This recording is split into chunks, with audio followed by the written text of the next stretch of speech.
ত্রয়োদশ জাতীয় সংসদ নির্বাচনে প্রতিদ্বন্দ্বিতাকারী প্রার্থীদের বড় একটি অংশ আর্থিকভাবে স্বল্প আয়ের, এমন চিত্র উঠে এসেছে নির্বাচন কমিশনে দাখিল করা হলফনামা বিশ্লেষণে।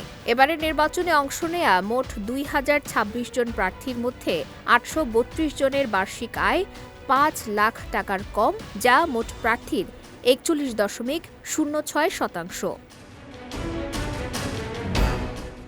শনিবার রাজধানীর জাতীয় প্রেসক্লাবে আয়োজিত নির্বাচনে প্রতিদ্বন্দ্বিতাকারী প্রার্থীদের তথ্য উপস্থাপন শীর্ষক সংবাদ সম্মেলনে এসব তথ্য তুলে ধরা হয়। বিশ্লেষণে দেখা যায়, আরও ৭৪১ জন প্রার্থীর বার্ষিক আয় ৫ লাখ ১ টাকা থেকে ২৫ লাখ টাকার মধ্যে, যা মোটের ৩৬.৫৭%। অর্থাৎ মোট প্রার্থীর প্রায় ৭৭% বার্ষিক আয় ২৫ লাখ টাকার নিচে।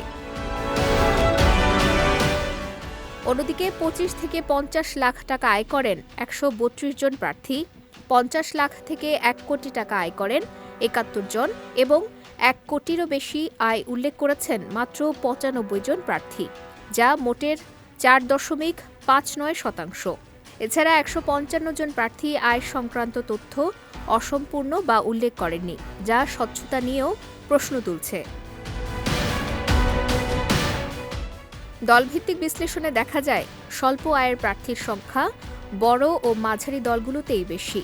পাশাপাশি স্বতন্ত্র প্রার্থীদের মধ্যেও এই প্রবণতা লক্ষণীয়।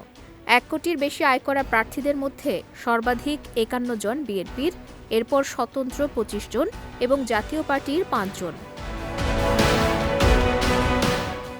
দ্বাদশ সংসদ নির্বাচনের তুলনায় এবার উচ্চ আয়ের প্রার্থীর হার কমেছে।